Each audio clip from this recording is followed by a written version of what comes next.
I call the meeting to order at 6 o'clock. Please rise for the Pledge of Allegiance. It's behind you. Pledge allegiance to the flag of the United States of America and to the republic for which it stands, one nation, under God, indivisible, with liberty and justice for all.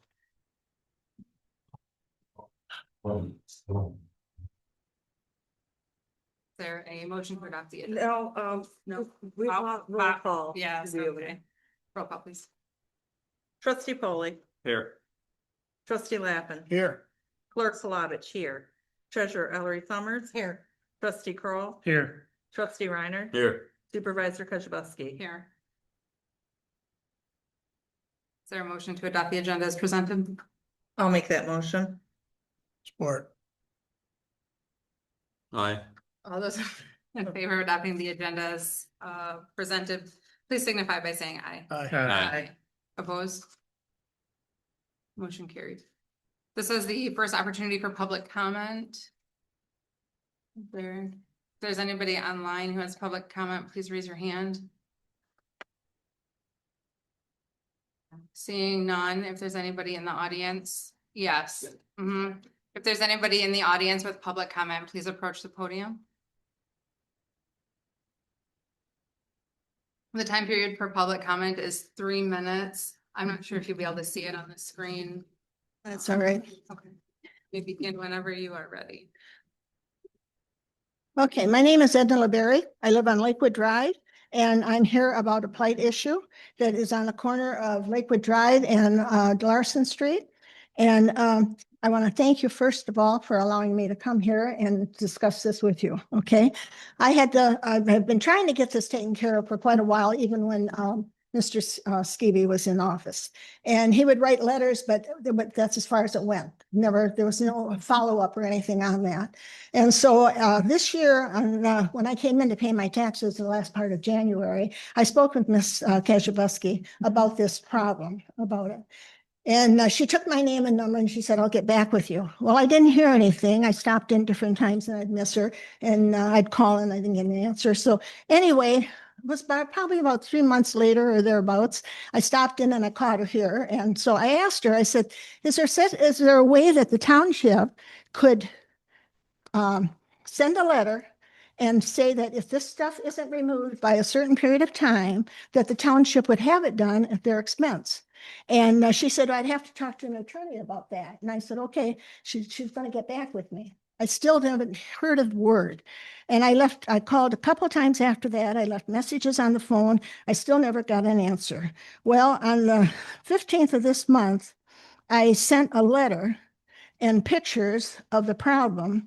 I sent it also to Ms. Kujabaski, and I also sent the same letter to Mr. Kroll, Mr. Lappin, Mr. Polai, and Mr. Reinhardt, and along with the pictures, requesting to be present at the board meeting because I had not had a response, and I wanted to know when it was, and also, she would give me a call, and I left the message.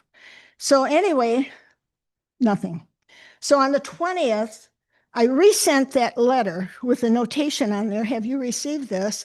Let me know. And I did not hear anything. That afternoon, I called again and I did not get an answer at her phone here in the office. So I called her cell phone and she did not answer that, but I left a message. So I didn't hear anything from Ms. Kujabaski until 4:10 on the Friday, the 22nd, telling me, confirmed about the appointment of the meeting tonight. So tonight I'm here. I'd like to know, I've read over the ordinances, ordinance 137, and there is absolutely no question about the things that's on this property. They're all blight items. There's appliances, there's an old pontoon. Friday, probably there's been some action taken here in the office, I'm assuming, because 2 of the junk cars that had been there have been removed. However, all the paraphernalia that's on Larson Street is still there. Old boat trailer, a boat, old snowmobile, just junk stuff that's been there for years. And when I say years, the pontoon has trees growing up in front of it. It sat there so long. So it hasn't just been a year or two. I've been after this for probably about 4 or 5 years. Anyway, Mrs. LeBear, your 3 minutes are over. pardon, Your 3-minute time is up. already? Yeah. Well, anyway, my question, I hope I can ask just a couple of questions. I understand when I see the blight amendment that we are to have a township representative who is authorized to enforce this ordinance. And my question is, who is that person? Because maybe I've been going about this wrong. I've been talking to them in person, and there was no action or anything done until I sent these letters and the photos. Now, we have a couple more blight issues on our road that I'm not addressing tonight. However, if I want to do that, I want to go by the proper procedure. So is it necessary for me to write a letter and send pictures to have action? Or what is my step? Is there something else I should be doing? Because we have a lot of our residents here tonight, and we're all right to here with all the stuff that we have on our road. And I know we're not the only road in the township. I'm not asking for special favors, but this has been ongoing for way, way too long because nobody has addressed it properly. So I don't know if and of course the township representative is supposed to contact the resident and then in the violation, and then they are supposed to give that person a date as to how long they have all this stuff removed. And then if it's not removed at that time, the way I read the thing, and I've got it right here, it's Amendment 147, that then they have to personally deliver it or send it first-class mail or post it on the property. So I don't know if any of that has been done with this issue today or not. But, and then after that, I know it goes on further for the violations and the fines and et cetera. So my question to you is, am I going about this properly? Did I need to send the letters, or is a vocal request enough? Do I have to send pictures in a letter? Maybe I can talk about some blight ordinance things. I'm sorry? I said I can address some blight ordinance matters. I'm the township attorney. Okay, Okay, I think your public comment period's up, but if you'd like, along Maybe with there's- everybody else, I can answer some questions and provide some Okay. information. okay, because maybe someone else would like to speak Oh, to. yeah, then they'll be able to speak after. Okay, Yes, maybe what I'm about to say. but will I'm answer- done and you're not answering my question. Is that I'm correct? about to, Okay, wonderful. You want me to say? with the supervisor. Yeah, you can have a seat, ma'am. Yeah. Is Yeah, that okay? absolutely. You're welcome. One of the questions Ms. LeBerry asked was, can the township go in and clean something up and take matters into their own hands? You can't without a court order. Person has to be ticketed for a municipal civil infraction, go through a formal hearing, a trial. Once the person admits the violation, then it's up to the court as to what penalties to impose. Typically fine, costs. And then a municipal civil infraction, the statutes that apply to that allow for injunctive relief in the district court. That's a nice remedy. Usually that's only. Second set of hearings, right? Yep, it's, if a person's found responsible, then the judge, right from as part of the sentencing, can issue an injunction. And the injunction would be, if it's blight, clean up the property, keep it clean, and typically within, depends how much there is, depends on the person's capacity, but let's say 60 days. Then when the person, most people recognize that a judge with a gavel telling you to do something, you better do it by that point. A certain percentage don't. Then we file a motion for an order for show cause to have the person held in contempt. That gets personally served by a process server. The person gets, comes back to court, and then it's up to the judge in his discretion whether to issue additional fines, costs, and throw the person in jail if they don't comply. Most judges don't throw people in jail for blight, but they at that point might say, township, I'll give you an order allowing you to clean up the property. It maybe impose a lien on the property, which may or may not be collectible. And sometimes that remedy works, then the township has to hire somebody, record service or whatever type of contractor that would be. Township pays the person that cost, then we attempt to collect it by imposing a lien on the property. That works if a person's got multiple vehicles, miscellaneous junk. Doesn't work if it's acres and acres, or if it's a person that's just repeatedly bringing back junk. It could work, but we're probably going to go back to court repeatedly for repeat contempt requests. So it can turn into a quagmire. Most people do comply. Sometimes it's like pulling teeth. Every single municipality I've ever represented has exactly the same dilemma. There are literally hundreds of cases in every single municipality around the country. Definitely around here. Each costs a lot of money. We have to go to court. So as Ms. LeBerry stated, the ordinance calls for attempt to make contact with the person. Sometimes that can be done. Sometimes they're not going to accept any type of contact. Sometimes it can't be done safely, but the normal way to try to contact is by a letter. Here's who we are. Here's what the ordinance says. You violated it because of the following items. You've got X amount of days to remove it. That works real roughly 5 to 10% of the time. Or maybe more than that. What we're looking for is contact, getting a person's attention. The fact that 2 vehicles were recently removed, that's the kind of thing I'm always looking for. Like, oh, good. Before you were telling me to, go jump in the lake or worse. So you get their attention, and sometimes it's like dealing with children that just aren't going to comply without complete badgering and doing everything we can. Then it can come to me, write a lawyer letter and laying out, here's what the penalties are, here's what happens in court.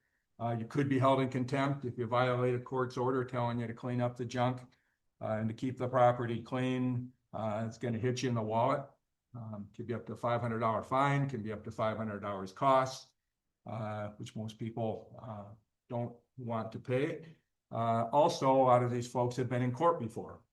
Then when I start mentioning district court, I don't want to go back there. I already owe them fines and costs, and I'm already in trouble, and the judge already knows who I am.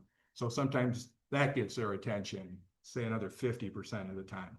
Then there's always going to be a certain percentage that just don't comply. They're anti-government, perhaps. Might be mentally deficient, and just might be hoarders. May have all kinds of issues. I've seen cases where one comes to mind, not in your township, an elderly woman whose son dragged literally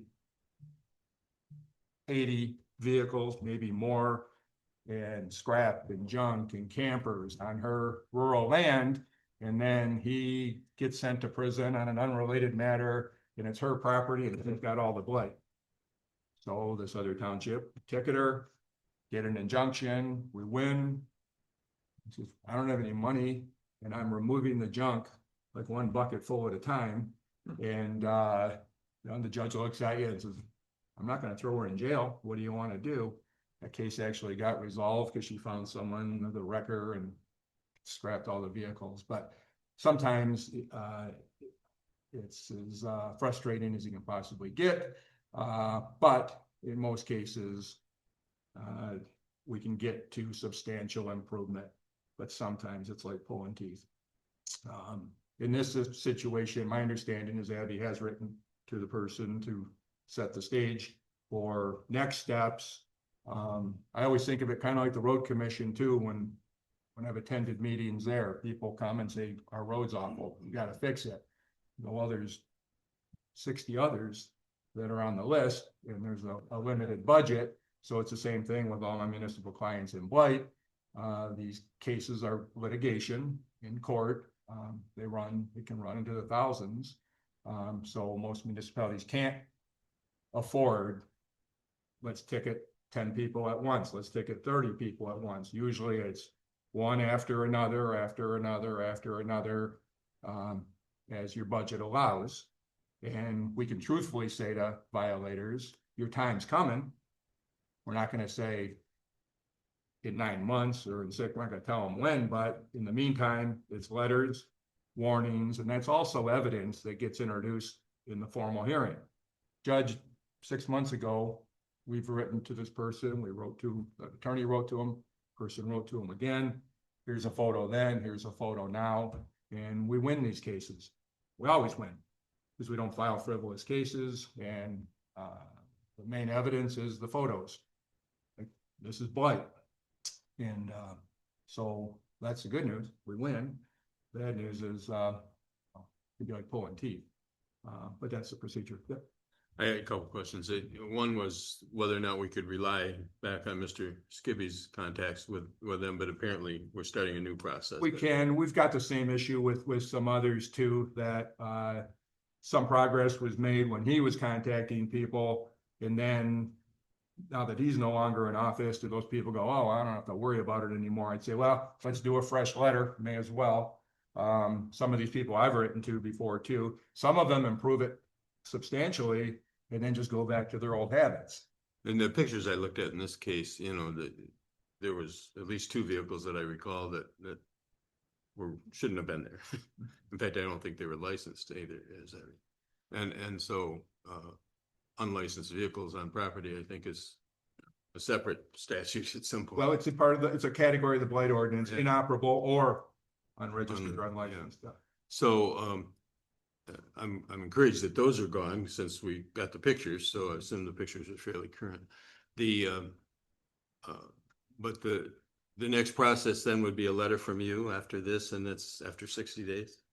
I don't give a time period. I say, Well, what does let's her say letter contact say? us. What's the supervisor's letter say? The form letter. Yeah, it would, whatever period of time you want to Yep. allow. It's discretionary. Yeah, so The ordinance then doesn't specify that. no, just to make the contact and give them the heads up. And then mine is contact the supervisor upon receipt of this letter immediately at the following number. And then that's going to tell us whether they're taking me seriously.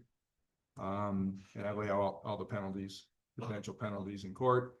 And then supervisor informs me, person contacted me. Sometimes they'll call and not have necessarily legitimate arguments, but ask for some mercy. Can I have some time? I've got friends coming in town in 3 weeks. They'll help me. Time will tell whether they really follow through. But the answer usually is, yeah, get it done. Don't ask for 3 years, but ask for a reasonable amount of time, and then time will tell. Supervisor keeps me posted. A lot of times I never hear another thing from person in Abby's position because it's remedied.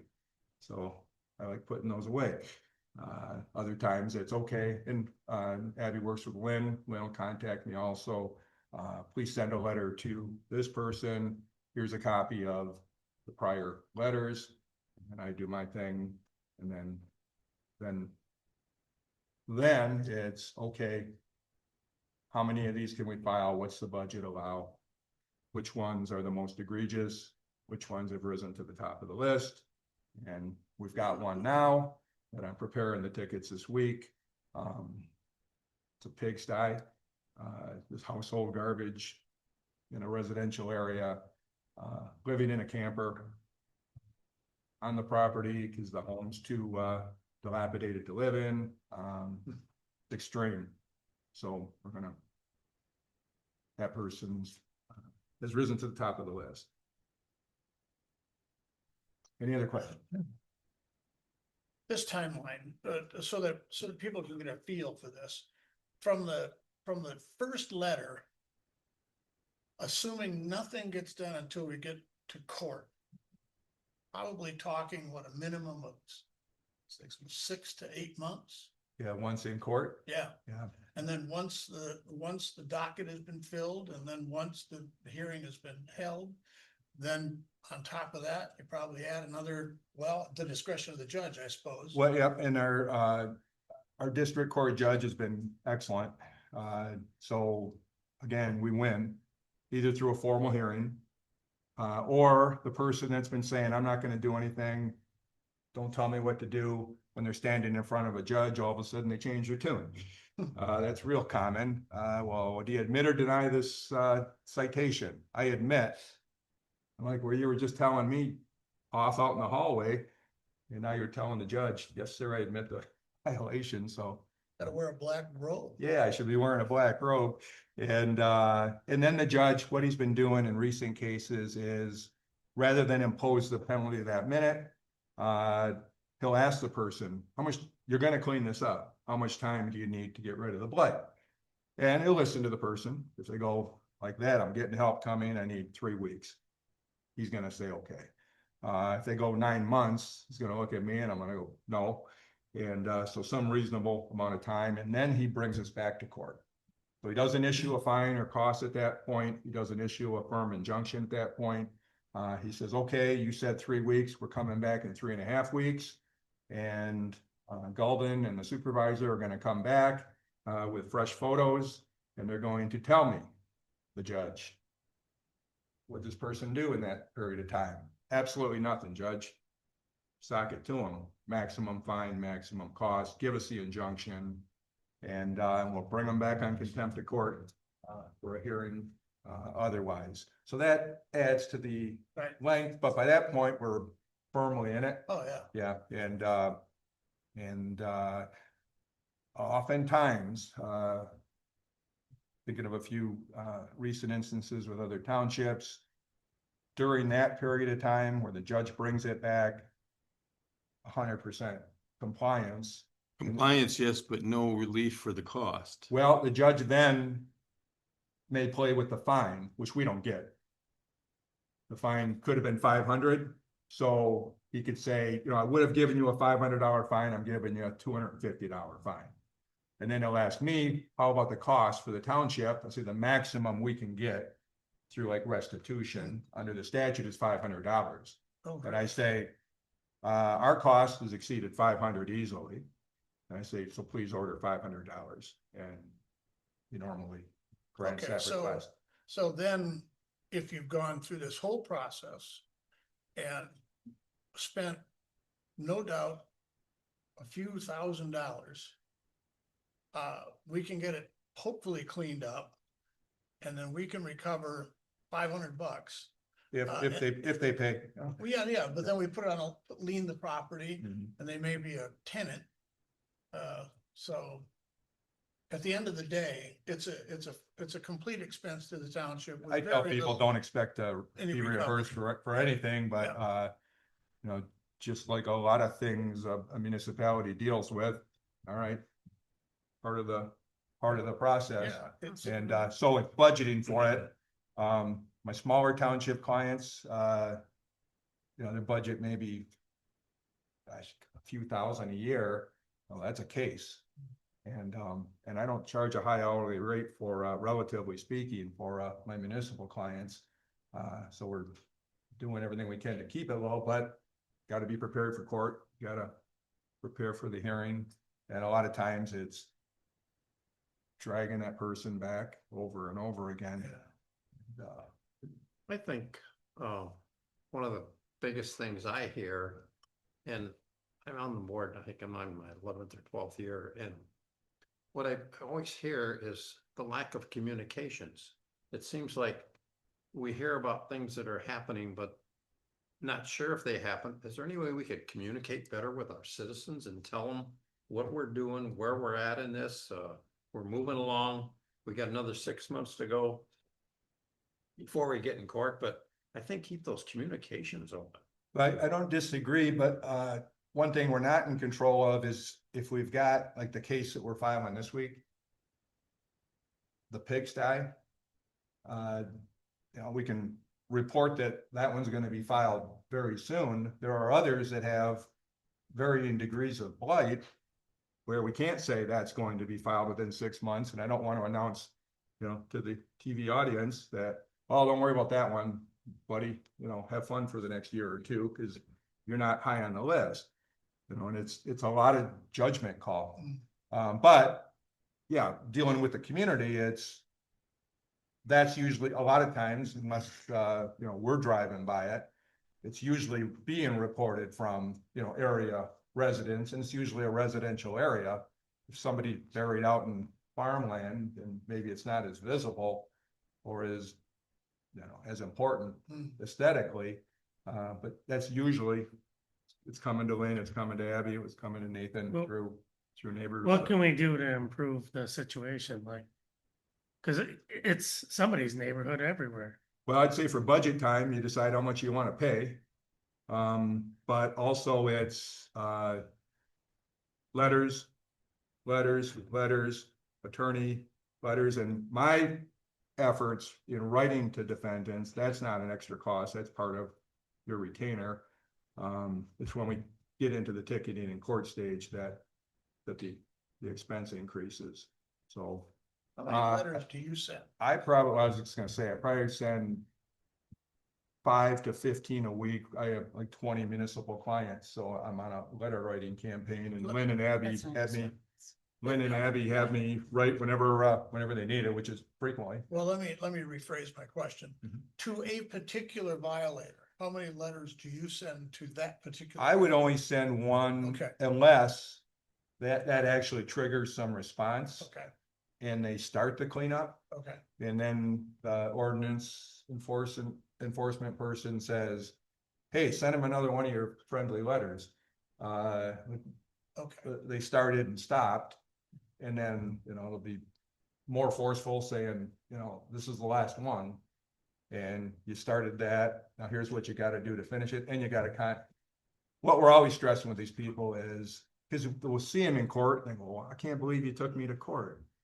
Why didn't you tell me? Good Lord. I've given you the phone number for this person, I've, asked you to contact them, and, some do, some don't.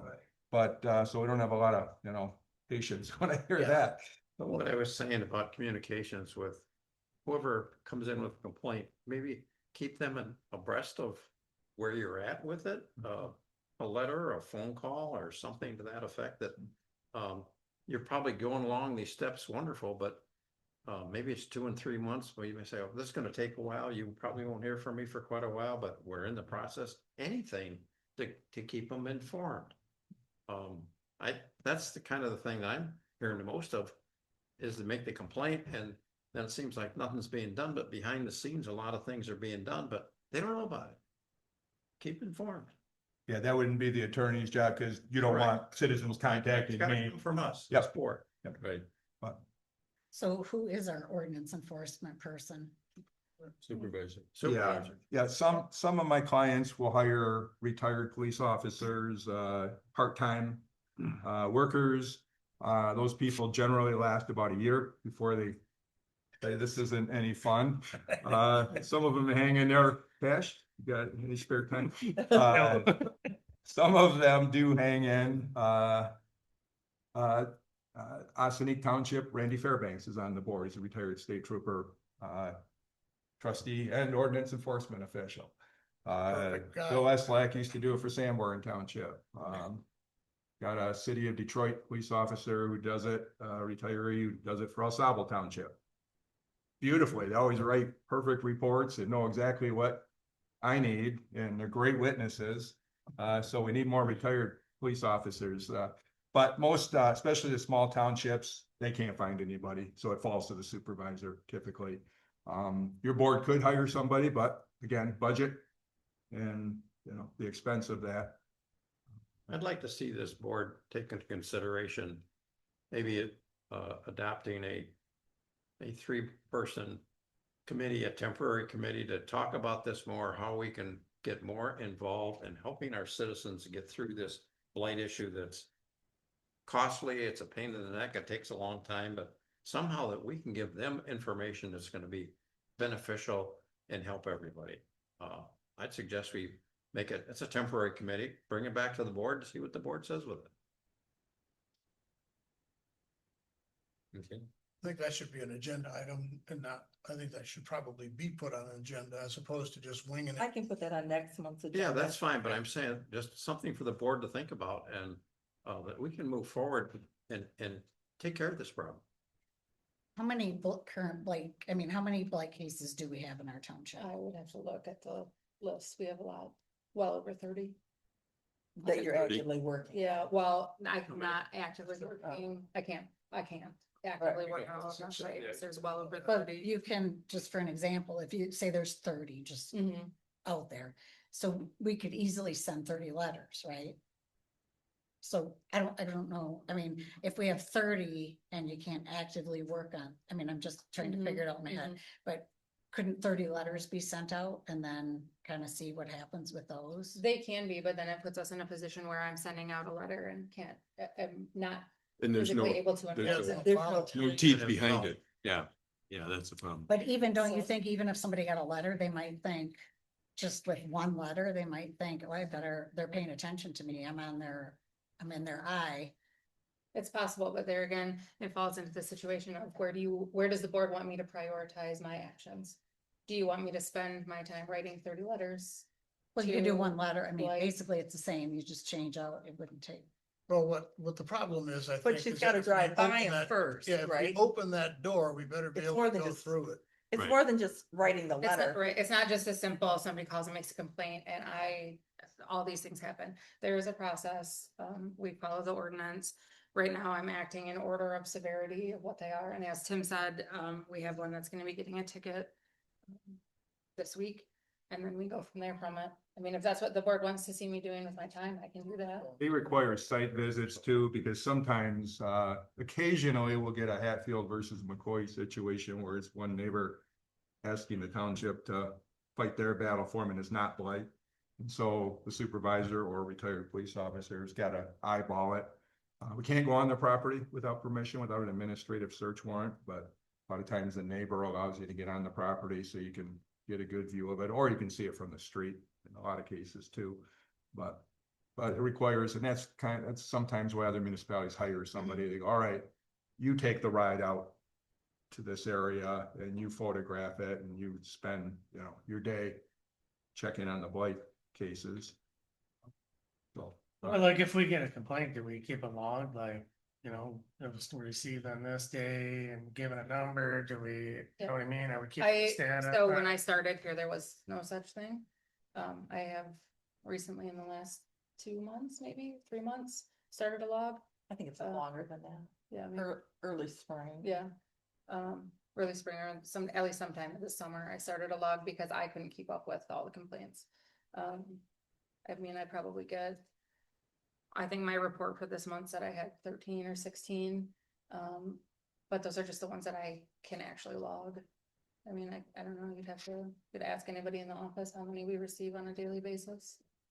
I'm willing, if you want to delegate, if you've got a complaint, you think it sounds bad enough, you can delegate. I can go out and look at a few. I don't have 100 hours a week, but,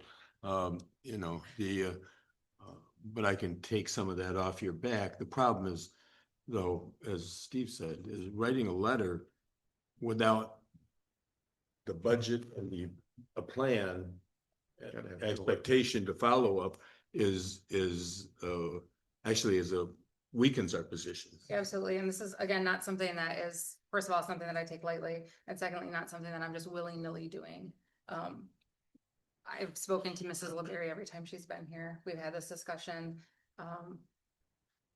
It's not They all have to come through you. yes, they do, but it's not just something that I, whatever. But maybe blow we it off. have to explore actual costs and process and for our citizens. Mm. Cause if we don't hold a standard, then we don't have a standard. I mean, I just know since I've been in office, this has been an issue for the 8.5 years I've been here, and it's not getting any better, always an issue. And I think we should definitely budget some money. I don't think we budget $100,000 to this. No, I'm not saying 100,000, I'm just saying we need to budget some money in our next year's budget. It's too late to do this year's, but, you're sure not unique. Every municipality I've worked with has got exactly the same, and everybody's frustrated. Just- Sorry, let me just rephrase that. I've not spoken to Mrs. LeBerry every time she's been here, but I've spoken to her every time that I've been here when she's been here. And again, she's on a list of probably 6 to 8 people who come here regularly.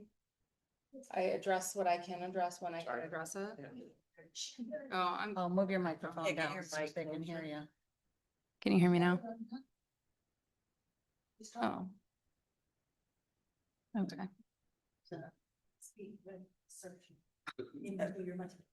Let me just yell into this for you. Can you hear me now? Okay. So Mrs. LeBerry, I think you would agree with me that I've spoken to you multiple times on this. You've been in here. Okay.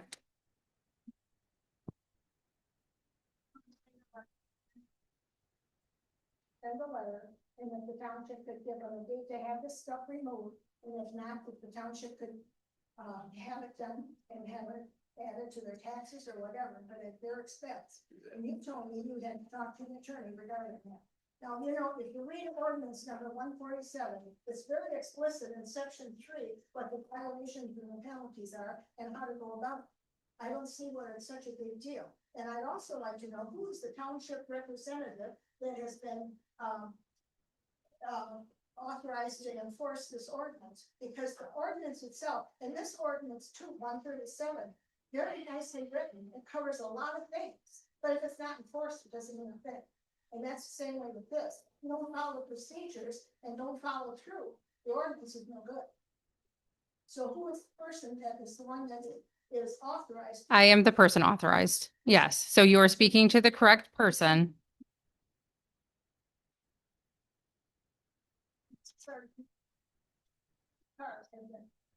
I think that was a coincidence, but I'm happy that they're removed.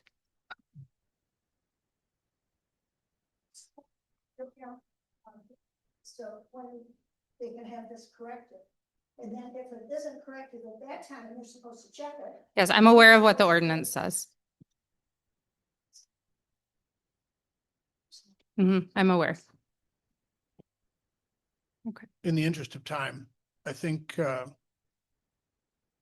we should move on, and we should probably set up this committee that we're talking about so that we can come up with a reasonable plan of attack on not only this situation, but any of the blight issues that come along. We will have to prioritize. We have no choice. The budget just doesn't allow us to just go after everybody.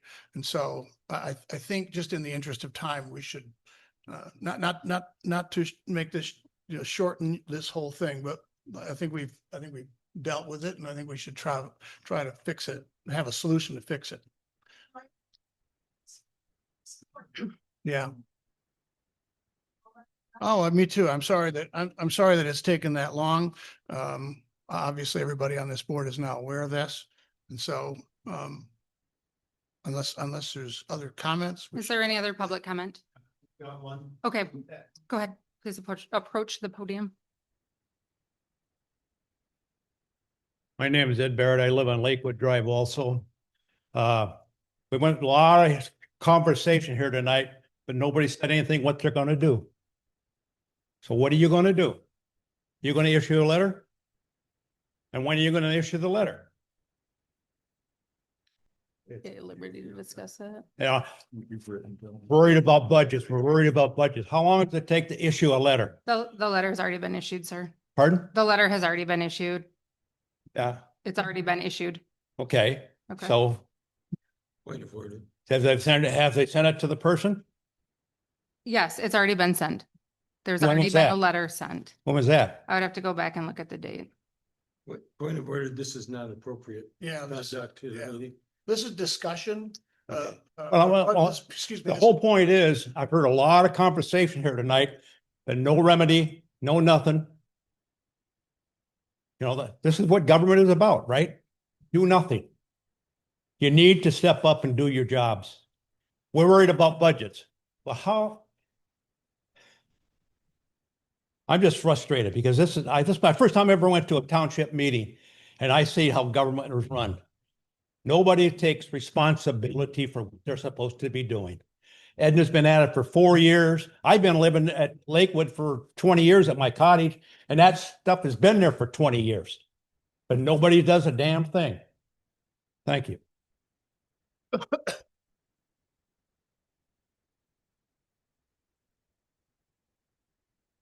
Oh, yeah, good idea. My name is David Greca and I live at the end of Lakewood. And I would just like to mention something because listening to this board, I came here 25 years ago. And after 5 years, I would have my neighbor with 5 cars, that weren't registered, even up to 10 cars. There was trailers, there were, old, whatever came in, and then later on it was either sold or whatever. And so I came up here to the board and I'm unfamiliar with all of this, so I spoke to someone up here and he told me that, especially what's going on here, that it'll take a long time. It might be better just to deal with your neighbor. So I did that, but after another 5 years, it was even worse. And so I came up here and I don't know what process it was, but somebody did come and talk to him, I think, because things did straighten out. And then after about 3 months, it was the same thing.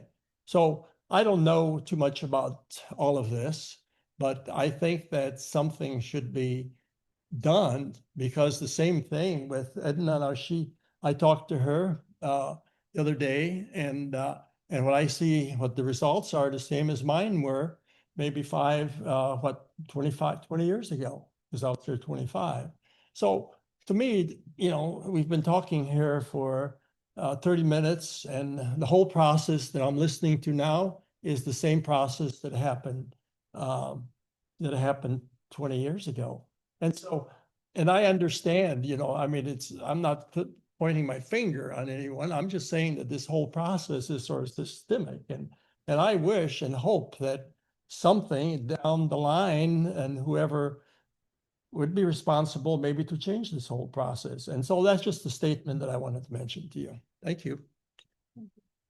Is there any other public comment? If so, please approach the podium.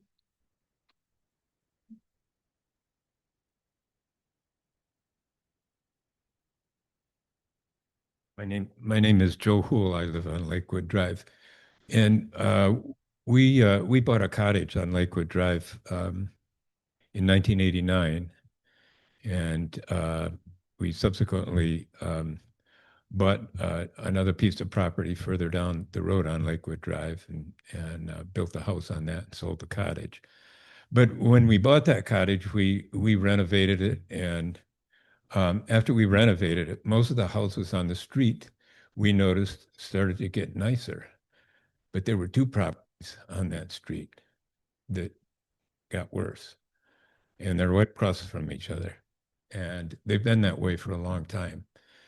And Lakewood Drive is a special spot. It's on the water. So you collect a lot of money from all of us. And I think that we're all here worried about the value of our properties because of this blight that has been there constantly. And I appreciate that you're addressing it now. And I like the comment of Mr. Poley that it would be nice if you would contact Edna and let her know what the progress is on this, and let her know where we all stand with regard to all of the issues you have to address. Thank you very much. Any other public comment? Any discussion?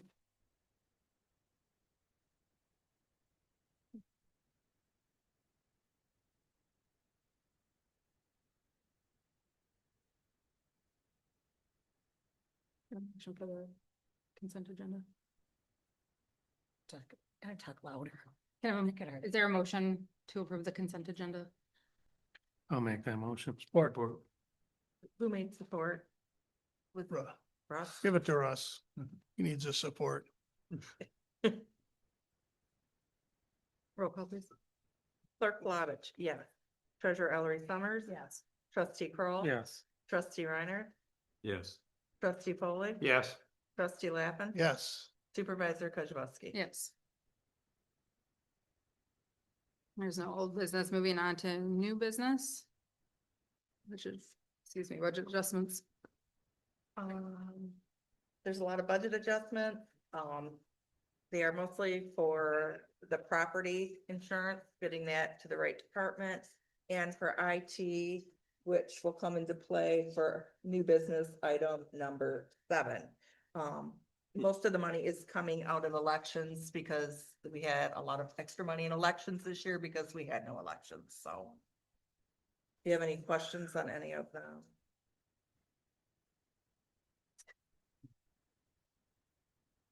Not until we get to the items about the purchases. Oh. Thank you. You need a motion? Yes. Yeah. Motion to approve the budget adjustments as presented. I'll second that. Any discussion? Roll call, please. Treasurer Ellery Summers. Yes. Trustee Kroll, Yes. Trustee Reiner. Yes. Trustee Polly. Yes. Trustee Lappin. Yes. Clerk Palovich, yes. Supervisor Kozibowski. Yes. Moving on to the second item, the water tower security. I'm still waiting on a quote, for this, so I would like to table that. So are you Before making a we do motion to that- table it? Before we Yeah. do that, Yeah. I've read through this and I feel as though I need to bring this up similar to what we did before. From what I can gather, this request was to put some cameras at the various tower locations and probably some repeater antenna at the north and south station so that we could monitor what's going on with those cameras at the various sites. Is that accurate? Yes. All right. When I read over this contract, it is far more than that. We are essentially giving license to, or the ability of Ridge Tower Networks to put their antennas on the towers, which I don't know what that would have to do with looking at videos or cameras or pictures of the locks or the property on here.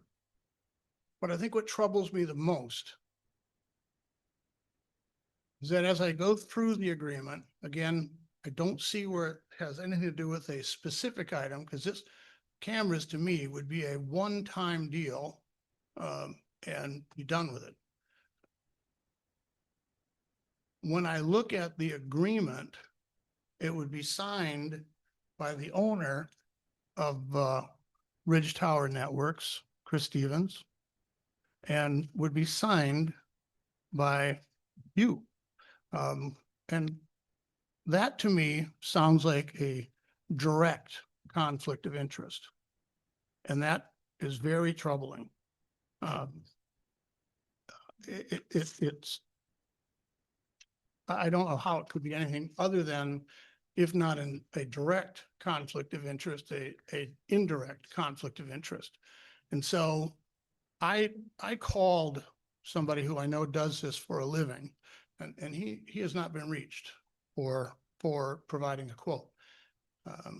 And so I don't know how this ended up prematurely here, but I would like to make a couple of suggestions. One, that unless Mr. Stevens acquiesces his company to someone else, that he should not be able to bid on any projects at the township, because he's an employee of the township and he is your husband. And so on too many layers, this is not as transparent as I think it should be. So I'd like to not only table this, but move that any conflict of interest, potential conflict of interest, should not be brought to this table. It should just be done. So I would like to table it and probably have some level of discussion later on about having language in a contract that talks about conflict of interests and how they would work or shouldn't work or should work. Are you making a motion to table? Yes. I think the motion needs to either have a specific date to table it to, or, or not have a If date. what we're trying, And it would mean it would what go we're away. endeavoring to do is to get cameras or some sort of security at these sites, then I know I can make a phone call tomorrow and get So that could I, person. but you and I might be calling the same company. Yeah. Maybe. Well, I feel like we have a lot of options with this. Yeah. I mean, Yes. we could do trail cameras. We could Yeah. call AT&T, who provides our cell phones for no cost. They will probably provide internet for no cost. Mhm. I mean, we have a lot of, so I think we need to table it to the September meeting. And in the meantime, that would give Abby time to make phone calls and get more options. Yes, and again, this is just That- one that- that was left on the agenda because I was hopeful that we would have some more. This was an offer that was made previously. Yes. And Well, so it's my- on here because I was hopeful that we would have more, quotes to look at. My belief stands. So yes, I'll table this till the September meeting. Did some- I support. I just have, how many other companies did you reach Two. out to? This one and one more, No, this one and two more. and two more? I'm waiting to hear back and then I'll add those to the packet. I mean, and I just would like to say too, I mean, I'm not comfortable, I mean, I agree with Steve, I don't like, it's mucky, it's not clean. And, you know, Abby having, Well, it's overbroad too. but to have Chris sign something and have you sign some, it's not, Okay. transparent. In my opinion, and it's mucky. It's not a feel-good thing. Is there any other discussion? Voice vote to table. Voice vote. All those in favor of tabling the water tower security item till the September meeting, please signify by saying aye. Aye. Opposed, the same. Motion carried. The introduction of the proposed ordinance number 158, the fire code ordinance amendment. Oh, that's me too. That's you. This is an amendment requested by Chief Baker to bolster our current ordinance that adopted the fire code, the National Fire Protection Association's fire code, NFPA, and no, I gotta get my lingo straight here. Let me just read it, please. Yep. Adoption of National Fire Protection Association Fire Code, NFPA 1, the National Fire Protection Association's Fire Code, and any future editions of such code is hereby adopted by the Charter Township of Alpena. The township will continue to recognize and enforce the International Fire Code 2015 edition, modified by ordinance number 129, any future editions, in addition to the Fire Protection Association's Fire Code and any future editions. So we're amending our previous ordinance that previous fire chief asked us to, Chief Robbins, to adopt with some modifications to the International Fire Code. And now Chief Baker has said we can improve this ordinance by also adopting the National Fire Protection Association's Fire Code. So we don't have to do a whole new ordinance, we're just adding on to the previous one. Then we should be set, right? So we're Okay. adopting this as secondary to the other or in addition to the other? I'm not gonna have the right fire background to explain it. I've got a fire extinguisher at home. But Chief Baker, maybe you could tell us how this will help. So what NFPA 1 does is bolster the international fire codes. So it's just, it makes it more robust and gives it more kind of teeth, so to speak. Here's my problem, Yes. if I may. Supervisor. Absolutely. And this, I haven't looked at either one of these fire codes, right? And I don't know how long they are, because I may not want to look at them. You probably don't. The problem is I'm relying on you to tell us, is everything in that code applicable to our community? And here's, I'm Yes. asking this, and I'll give you the foundation. My background, having worked for the county commissioners, got into some stuff that where there was a national and a state level thing. and a different, totally different kind of organization that had stuff in it that was objectionable to some fundamental thoughts of a lot of the people in our community. Is Mhm. there any possibility that either of these codes? I don't feel that way. The International Fire Code has already been adopted and is being used by the building department for when they do their inspections. NFPA 1 will just help them either reinforce those inspections or be able to give us, as the fire department, the ability to help enforce these codes. So it's not telling us that we have to do or follow a certain policy or procedure that would be contrary to you as head of that department. No. All right, that's on. Yeah, I can jump in a little bit too. When we adopted the international fire code, we tailored it to our needs in that code calls for misdemeanor prosecutions, which we don't want to get involved in. So we replaced it with municipal civil infraction. Called for $100, up to $100 fine. I said, we can go up to $500 under a municipal civil infraction. So we did that too. And the geographic locations were limited to what we needed here. And, so it was tailored. So this is supplementing that. Yes. And this is a time to introduce the ordinance. We're not adopting it yet. We're a charter township. So. So are we voting on anything tonight? It would just be motion to introduce proposed ordinance, number 158. I provided some information of kind of what NFPA 1 is in your packet. So if you read up on that. Yeah, that was the pages. Yes.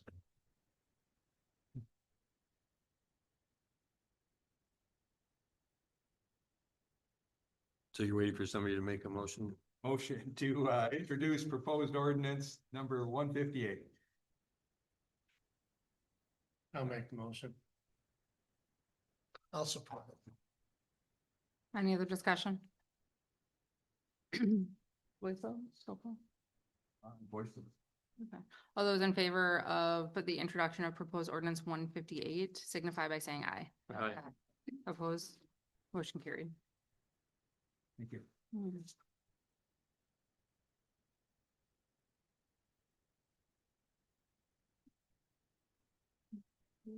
Item number 4 here. Item number 4 is a letter of agreement between the Charter Township of Alpena and the FOPLC, which is our other union here. Their letter is asking to amend the regular working hours for bargaining unit employees and replace them with the modified hours, which would be what we are currently working, the summer hours, ending the day at 4:30 PM With a half hour. with a half-hour lunch. I'd just like to say that this has actually worked out well with people only having a half hour lunch when there's vacations. There's always more people here to help during the day. We don't have like, oh, she's gone for an hour, can we come back in an hour? It's worked Yeah. out quite well. And a lot of times they are in the building and will take a break from having their lunch, wait on the customer, then go back and have their lunch. Right. So our customers are actually getting better service than I would agree. with when that. they're gone for an hour Right. out of the Right. building. It is, and it just seems like if I'm up by myself and Rhonda's at lunch, it's like, you know, gets a little chaotic. It's like, oh, here she comes and, you know, it seems like she's back up there a lot quicker because of the half hour lunch versus an hour. Right, so I'll make a motion to approve Oh. the letter of I'll agreement. have a discussion. Okay. That's okay, but we can have a discussion. We can support it, then we can have Yeah. discussion. Yes. Great. I'll support it. Any discussion? Yes. Go ahead, please. So earlier this year, we amended the summer business hours Mhm. to what, 8 to 4:30? Yes, I see here, it remains 8 to 4:30. What happens if the summer hours thing done, when we revert back to going to 5 o'clock? Does this change? this is what changes that, so that we don't revert going back to 5 o'clock. So you don't really change it. So in other words, So the union has written a letter of agreement asking to continue the summer hours throughout the To the end of their contract, contract. April 1st. Well, March 3rd. which is kind of what I thought would happen. So then when the contract comes along, then we deal with whatever we deal with at that point. Right. which is raises my point of discussion is it says at the end of paragraph 5, shall be restored. I wonder if that language should be stricken, because that's the end of the contract. You'll be negotiating a new contract at that point, right? Should be. So I'm not sure that we want to commit in this agreement shall be restored as of March 31. I'll get rid of that whole sentence. So you're. Because that It becomes just a becomes negotiating, I mean, then the negotiating is kind of done. We just agreed to. To 8 to 4:30 perpetually. Yeah. Wouldn't that be a management rights issue anyway, so. Like what hours were open, that's up to management, right? I would Not think if, without, not if we ink it here, wouldn't it? Not if we have this locked into an Yeah. agreement that's perpetual. It goes on beyond. If we just stricken that section. we're That's good. what I'm saying. Right. so what do Strike. we want to just stricken? Strike out. Number number five. Shall be five. restored. After this agreement expires, that whole Wait. line? Is that what you're talking about, Russ? This agreement should be in effect from, this is paragraph 5. This agreement should be in effect from September 2 to March 31st. After this agreement expires, Article 7, Sections 1A and 2A shall be, instead of restored, I would think, shall be negotiated. So let me, I suppose there's two ways to read that. Let me. I think it says restored means it goes back to the 5 o'clock. Well, That's how I'm reading. It's Yeah. restoring the original. that's exactly what I was just Okay. gonna say, is, That's what happens. If we do Section- not have the contract settled by March 31st, we will be going back to 1 hour for lunch and staying here till 5 o'clock. can we put language in there that says that instead of using the word restored, which clearly we're reading it two different ways. Yeah. To restored to the specific hours. Maybe restored in parentheses, On a 1 hour lunch, And through to 5 o'clock. end of the workday, 5 p.m. Yeah, and then I suppose at that point, that becomes a potential negotiation tool, It's an item they'll have to negotiate no matter what. no matter what. Yeah, so I think that's what threw me, Just it get rid said, of it. we're just gonna end up with Is that the same? an hours are gonna be Just get rid of 8 to it. 4:30 from now on. I think this is. So then it's only in effect. But if they can too, be- this time. Yeah, What if we just remove that line? that whole. Well, that's what I was just, from the after this Yeah. expires, just the first sentence. So item number 5 will just say, this agreement shall be in effect from September 2nd, 2025 through March 31st, 2026. Period. Okay. Yeah, I will amend my motion to include that we accept this with striking that line. And I'll support that as Will well. you? Thank you. Friendly. Friendly amendment. Any other I discussion? think. Yes. Yes. So you're gonna maintain these hours instead of just for the summer. Now they're gonna go until March 31st, Correct. when it's gonna be negotiated by the union. Yes. And when you change the hours the first time, that was not addressed with the union? Is that why all this is coming up? It was a trial period. The summer was just a trial period. does the staff like it as well as management? Pardon me? Does your staff like it? as well Yes, as- they are, Okay. and they will. Probably all business. Have we had any customer complaints? I have not had any customer. We're not complaints. received any either. I did one day, I was here and the door was locked and I saw them walk up and I went out, opened the door, said, how can I help you? I mean, one day, and I took care of them and they were fine and they were here from a different state. Not a different time. I'm just saying though, but I mean, they didn't know what our hours even were. They were from a different state, but if I'm here and I see somebody need something, I mean, I'll help whoever it is. I mean, for I think whatever. we all do that, because I Do we do? answer the phone at quarter Oh, we after do, 7 when I'm right, sitting at my desk. Right. I mean, you just do it. It's part of what we do, no matter what time it is. Talk to somebody on the weekend. Cool. So we have a motion and support. Any other discussion? Roll call. Trustee Polly, No. trustee Lappin. Yes. Clerk Palovich, yes. Treasurer Ellery Summers, Yes. trustee Kroll, Yes. trustee Reiner. Yes. Supervisor Kujabaski. Yes. Motion carried with friendly amendment. Moving on to number 6, the S&C carriers invoice. This is for the dust control spray that goes on the road next to the fire department's road that goes back to the ball fields. It was my understanding that the township has previously purchased the dust control for that area as its township property. And it's always been under $500, so it's Yeah. never come to the board That's what I before. wondered. I don't recall. So No.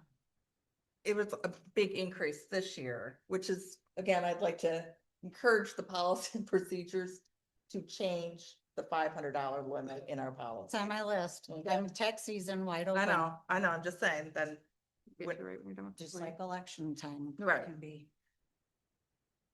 Anyways, so it got done later this year than I think we would have liked to see happen. There was several reasons for that. I spoke with them and asked that if we purchase the dust control again next year, that it happens much earlier in the season. That kind of, the baseball season kind of old. Yeah, it actually ended up happening right before they had a really big tournament though, so it worked out well. And mostly other than affecting the people who use the field, it does affect the neighbor 0914. significantly. Well, we'll just wait for you to come back. So, But it's already been done, right? yes. So I'll make a motion to pay the invoice to CNC Carriers, Inc. for $795. CNS carriers, I'm sorry, CNS, whatever I said. CNS. Is there any other discussion at all from anyone? Related for him? Tim, can we do a vote without Russ? Can we just have yell? He said I do support it, but Got a majority. do we have to wait or? Let's have him confirm when he gets back. but Okay. Yeah, you can move on to the next topic. So, Trustee Lappin, Yes. clerk Palovich, yes. Treasurer Ellery Summers. Yes. Trustee Kroll. Yes. Trustee Reiner. Check with him when he comes back. Trustee Polly. Yeah. Supervisor Kujabaski. yes.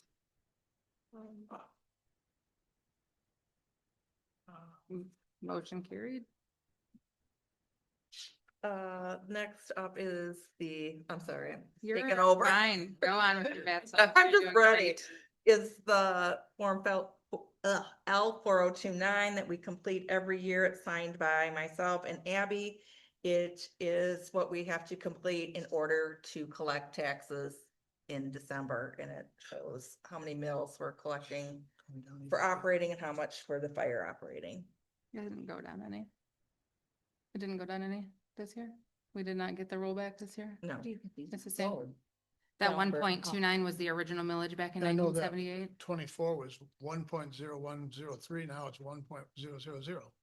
Oh, no, never mind, excuse me. I've got You're looking at the line wrong 7. column, yeah. Pardon me. Well, that's good, I suppose.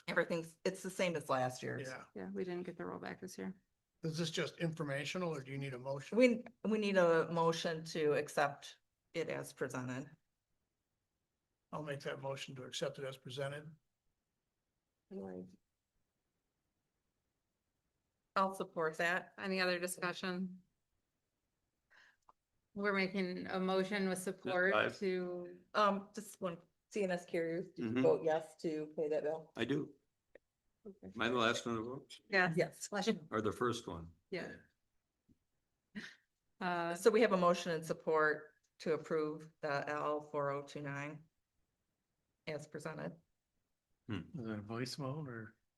But the decibel's correct in number 6 on that? Voice vote, or do we have to do a roll call now? Where? It's kind of a technical Count subject. Let's do six. a roll call. Okay. Just in case. Is that the right decimal? What do you mean? 1.01 or 1.0? Everything's the same as last year's. Okay, it says current year Headley millage reduction fraction, so I thought. We it should did be a not. Fraction of the one to the left of it. We didn't get a Headley rollback this year. Yeah. Our township was spared. Are we, 90, Yes. roll call? Roll call, please. Clerk Flavich, yes. Treasurer Ellery Summers. Yes. Trustee Kroll, Yes. Trustee Reiner. Yes. Trustee Polly. Yes. Trustee Lappin. Yes. Supervisor Kujabaski. Yes. Oh, God, it's me, yes. Oh, yeah. When we were doing our budget this year, I reached out to 1010 because some of our computers are getting old. And I thought, okay, let's find out when they all need to be replaced. Unfortunately, we found out that due to a Windows update, 9 of our computers or 10 of our computers need to be replaced. Jesus. So, we got a quote from 1010. Instead of buying a desktop and a laptop for probably about half of us, we got a quote to get just laptops for Laura, myself, and our deputies, and Lynn. And they will, what is it called? Docking station, and the chief will have a docking station too, so that will save us money instead of having to buy a laptop and a desktop. We will use our laptops as our desktops. Makes sense. There's, Um, there's no limitations to what the laptop can do versus what the desktop, right? exactly, and it'll, Cause the I should have docking my station will functional. still have our 2 monitors, our keyboard, our mouse. With no Everything. extra software costs No. to, There's to integrate them. There's a docking station itself, which is what my laptop has, so it docks to my computer and it just plugs in and there's a connector cord. It's basically a glorified HDMI cable. Okay. So do we not need the 5 desktops or? Well, we do need a couple desktops for like up front. The water department. Is that a Because computer? right now that's bid includes 5 of them. Yeah, God, we had it all figured out. The 2 in the treasurer's office, this one. Oh, yeah. Copier room. And then assessing. The conference. in Oh, the yeah. clerk's Office has to have a desktop for them to That's- get into our server to do Okay. what they do for their supply. So we're still getting 5. So this is the quote then, Yes. Yeah. without you guys getting desktop. What about, we did discuss putting a computer inside the window in building and Well, water, so they can actually have a computer when they're waiting on a customer. So the laptop would take place of that. They'll just be able to take their laptop to the Yeah, why window can't now. they carry the laptop to the window? Yep. But isn't it gonna be plugged into but we're there? not getting a No, laptop. because to put a computer at that window, there would have to be an actual, We'd have to do the wiring. yeah, a hard So they wired would computer there. unplug it. The same and way that I carry do it out? Just take like, my just like laptop, we're doing right put it now. at the window. Yep. No, I just didn't know with plugging in and out multiple But the times a water's not gonna day. have a laptop. If you, I just didn't know how hard that is on that connector to plug it in and Oh, out multiple no. The times a previous day. supervisor took it in and out every day. It's a Okay. USB. That's the whole point of it. Is that you could take. So it they out could every just, day. Lynn or Angela. could Angela will carry- not have a laptop. She will have a desktop. So, but I guess part of that was, so if she's waiting on someone about a water question, she could bring it up right there in front of the customer rather than going back to her desk. You know what I'm saying? Yeah, I just don't know how big of an issue that is for her. I don't know either. I just know we discussed it, having, So is this quote legit or is it accurate or? Yes, is it legit?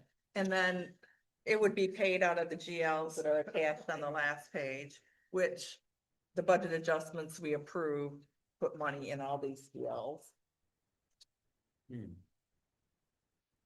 So I would recommend this, or we're not going to have secure computers as of October, whatever the date. I'll support it. Oh, did I make a motion? Yeah, you just did. I said I made a recommendation. Okay, that's okay. Isn't a I'll make a motion recommendation to- to make a Okay. motion? No. Okay, I'll make the motion, supported by treasurer. A labor in there not to exceed. Yes, and the labor should not exceed. 4,500. Question. do Right they here. check- Oh, labor not to exceed 4,556. Okay. They got travel time in here? Do they charge us travel? Yes, they time? do. From 10's office to Yep, here, they charge do. travel.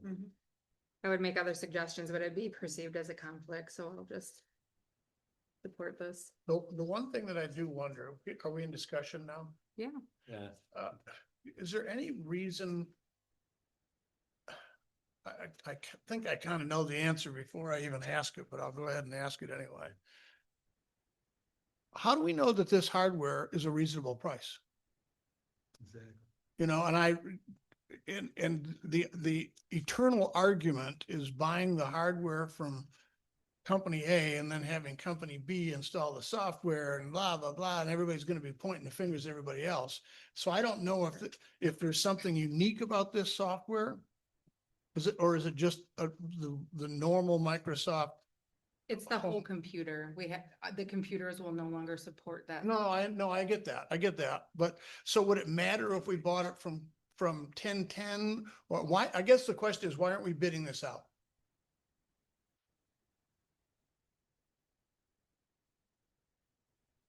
I honestly don't know. I'm happy to bid it out to anybody that you can think of. Well, I mean, there's certainly lots of places that can do these sorts of things and those same people can install things. But I don't know if that interferes with any contract that we might have with 1010, or if we have a contract with 1010. I have never seen a contract with 1010. I have nothing, so. I mean, there are vendors, local vendors, I know that can get this stuff. Now, whether or not they can get it in a hurry, I suppose, as quickly as I suppose they can.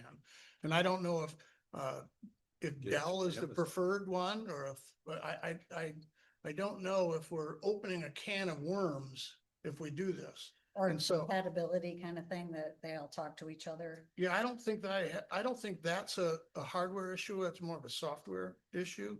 But I guess I'm just curious, as long as I've been here, we have always just gone to a particular vendor. And I just didn't know if there was a reason why we always did He's that. got a little technology. This is not public comment. Please disregard. So I mean, I don't know if we do, because of the sense of urgency we have, which October, they're gonna stop backing whatever software program we have. The Windows program we have. Yeah. Yeah, I just wish I knew if this was anywhere near a decent price. It doesn't sound bad from the looks of it, but I don't know. Anyway, my comment. My last desktop cost about $1,100, $1,200. 4 or 5 years ago. Well, if this is a time constraint, I mean, maybe the next item that we have to purchase from them, we would find out the answer to it. If we can buy it from somebody else and have them install it. I mean, because we purchased scanners before and they've been installed. Yeah, but if you wait until September's meeting. No, I'm talking not about, not waiting for years. I'm not saying hold off on this, but I mean the next time. Because we have bought scanners before, or printers, but. Right, but I've always checked to make sure that they're compatible Right, and that's that right. they right, will work with. Right. So I would hope that they would be competitive, the prices. And so. But they're supposed to set them. It's Microsoft. Yeah, I mean, you can look at some laptops and they're $400, but are you comparing apples to apples? Right. Right. Right. That's the problem. And that's where you almost have to put an RFP together, because you want to have the proper RAM, you want to have the proper. And they're the ones we'd have All to the get other it from. language that nobody speaks except tech people. Mhm. And I'm not sure they. Is there any other discussion? So what do I come up with? I made a motion to approve this and Laura supported it. And to include the labor. Include the labor not to exceed $4,556. Which is how many hours? It's Do 20. you want to have a roll call? Well, they're based on $95 an hour. Yeah, I know. Is there any other discussion? Roll call, please. Treasurer Ellery Summers. Yes. Trustee Kroll, Yes. Trustee Reinhardt, Yes. Trustee Polly. No. Trustee Lappin. No. Clerk Plavich, yes. Supervisor Kujabaski. No. Motion carried. Chief, you're up.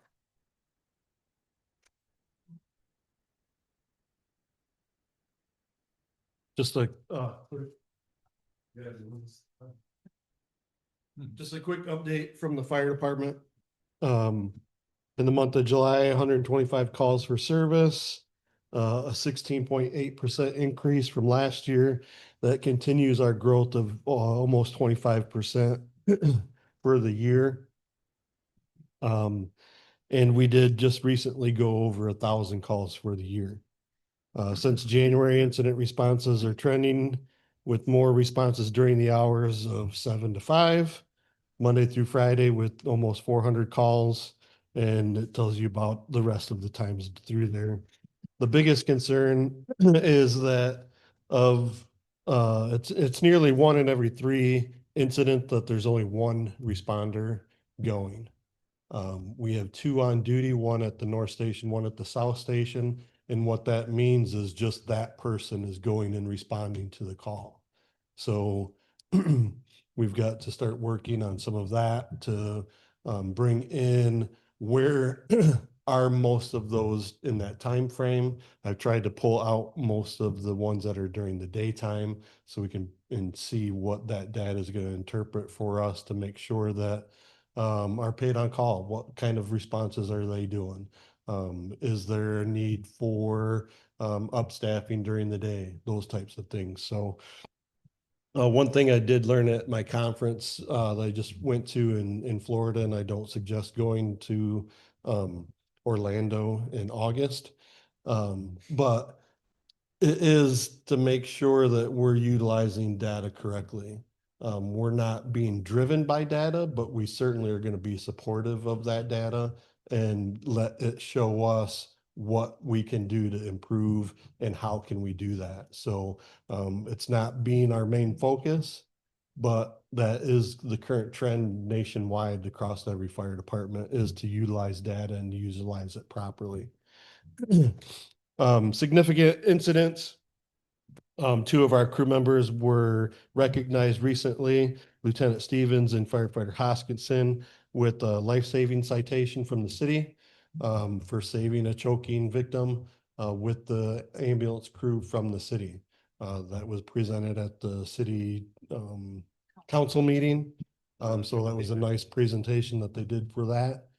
Just shows that we've got some great skilled employees, and they work very well with our other compadres in the first responder area, meaning the city and other first responders. Another one was an accident on Myers Road. This kind of was odd to me because when I noticed Meyer Road is a dead end street, but the car just continued right into the house, causing damage, significant damage to the car. And pretty much if by looking at the house, you couldn't tell that there was significant damage to the house. It wasn't anything that did not make it uninhabitable, but it did shake the entire house quite considerably. It was a challenge to get inside the house. And then once we were inside, you could see most of the things that their knickknacks on the walls or on shelves were actually moved off and shattered on the ground. So nobody was home, thankfully. We were able to make contact with family members. And the elderly lady that lived there was with them having dinner. So that was kind of relief to us. But good thing that, again, no utilities were disrupted either. It was a little bit of cleanup, transport the victims or the patients to the hospital. And again, that was efforts between the sheriff's department, MSP, city fire, ambulance, and our crews as well.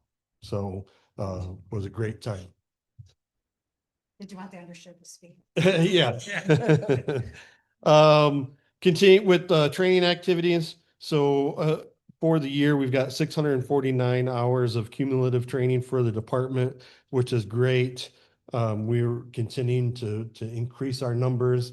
And I've worked with our training officer. We are gonna move forward with a new training concept of increasing our training daily.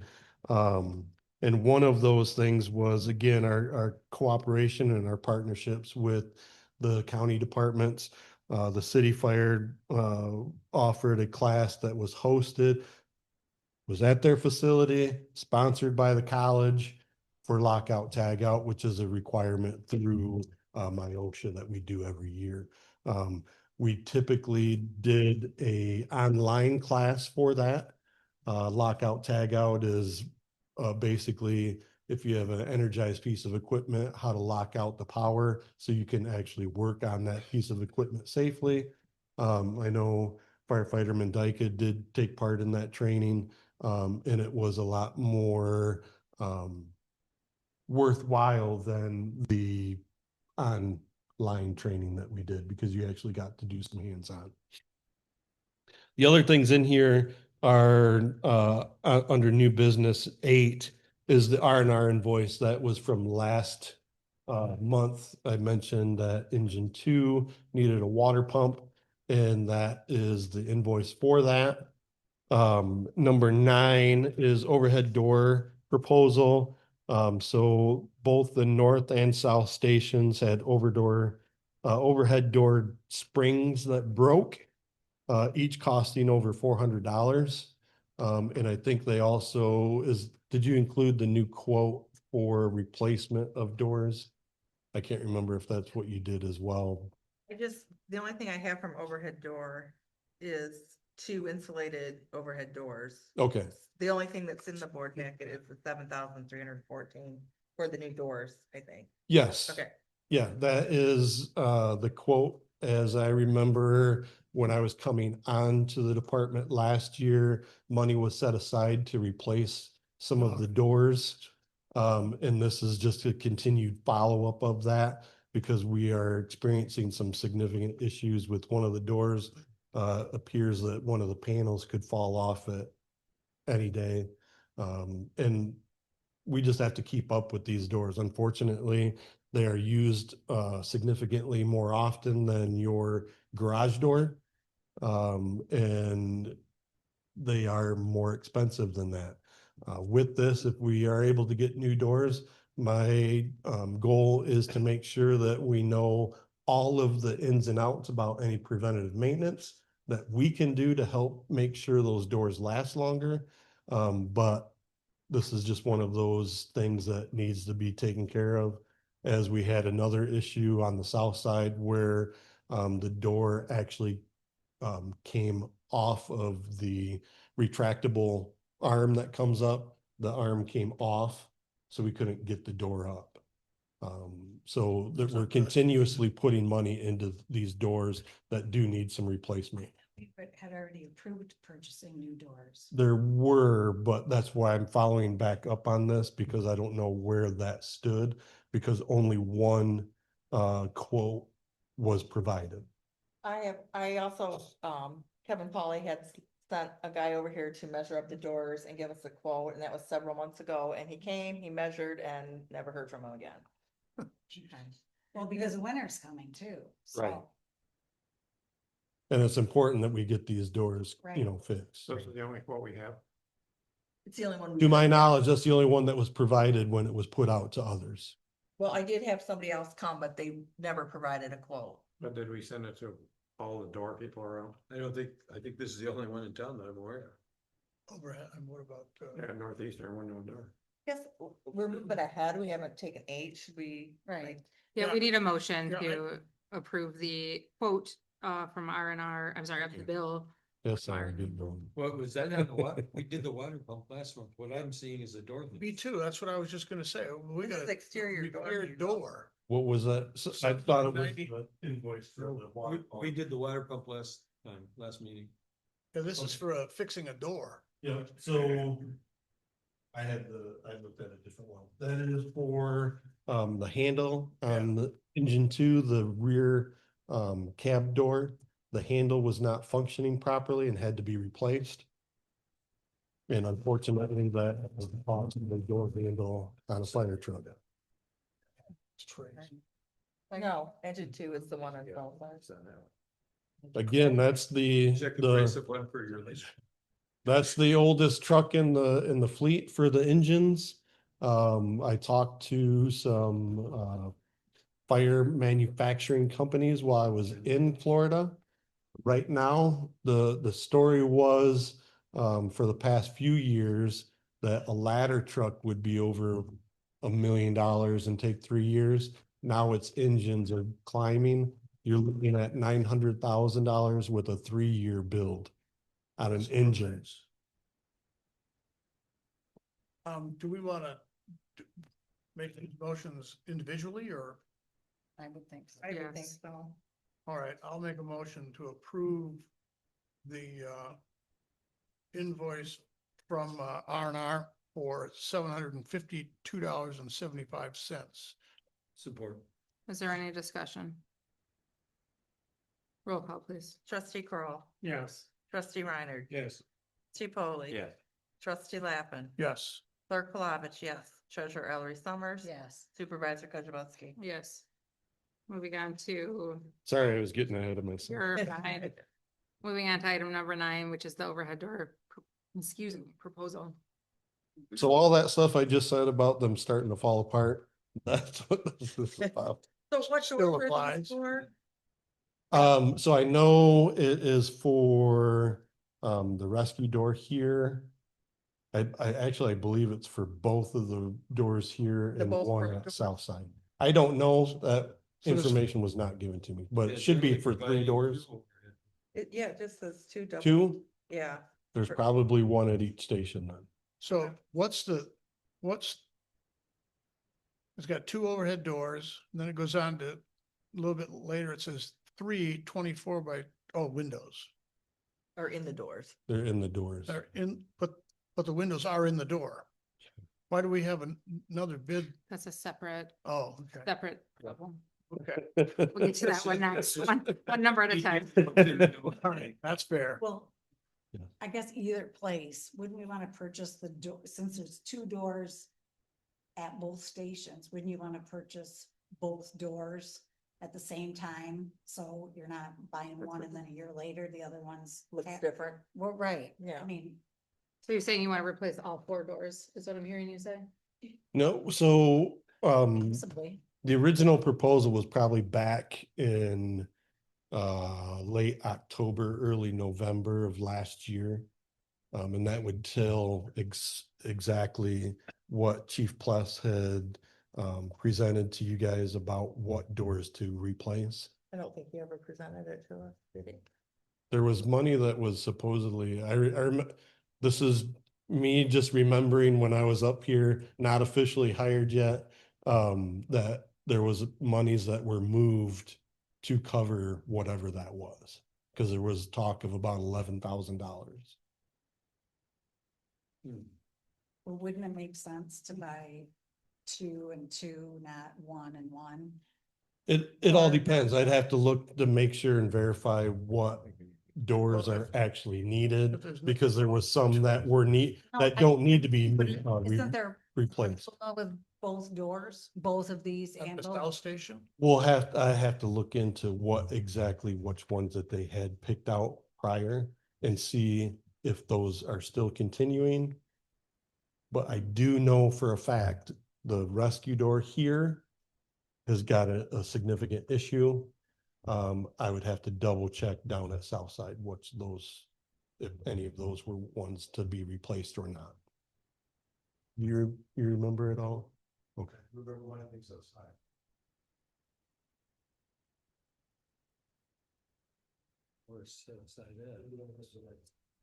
Should we do research on this? More, or- The money's Is it been buying new accounted doors or for? fix it? We're not sure. From, Where's it coming from? yeah, my understanding was that it was moved that last year, so it's been out in the fiscal year prior. We've already moved into a new fiscal year. Cause I know when overhead door was here, there was discussion of other doors on the township hall to be replaced, and I think they had given a quote at that time of 5 or 6 doors. I forgot. Well, but I understand this, it's only in two places. I can't even open it. Any money set aside in this fiscal year is in your surplus right now that you're using for something else, Right. It's in the fund balance. It's in the Right. fund balance. which is being used for other purposes. But not all the fund balance isn't being used for other purposes. Well, there's not a separate fund balance for overhead doors. No, That couldn't be taken out of the savings. yeah, that's Mhm. basically what the That's fund balance. basically what it That's where is. we Right. come So from. why don't we do that? Okay. And then do what? Are you making a motion? By just 2 doors, one for each. Well, I think we need more information, actually. Yeah, That's what I'm. I don't even know where to go. We know that there's a need for the doors. Here. One each. All I want to find out, because this was a quote from the last time, so they updated the fire department only quote. So if it's saying 2 doors are needed, I need to find out where they I go. guess we can approve 2 doors, and if we decide we want to approve 4, the 2 more next month, we can do it next month instead of. No, I tabling would, this. I would suggest that it would be the 2 doors now that the Yeah. quote is for. That's what we're needing. Yeah. I will find out what station they go to. So like both Knowing doors will that either one go of on them- north or both doors will go on south. It's either both go here Okay. or one at each. Oh, But Yeah. I know one at each though, and then they're Yeah. not, what if they change styles and stuff like that and then they don't match? No, they definitely they would match. No, but I'm if you wait thinking, for- By the second door, that's gonna have a problem. If you only. oh, replace- no. And again, I'm not sure what was put to the topic or right to the original quote, which actual doors they were. My guess would be both of them probably here. And I remember hearing all about the doors at Southside too, that how bad they were, and we're gonna paint them just to make them look better. Yeah, but we But- replaced those, didn't we? I thought we replaced those. And there were some that were, from my Anybody- understanding, and were painted. I think that front No, the doors back, were the replaced. 2 front doors in south, I think were replaced, but the back door wasn't. Am I, Right, does that yeah. sound right? I thought we'd replace the doors at Southside because I thought it was crazy that we spent all this time and money painting them Right. and then shortly after we replaced them. You think?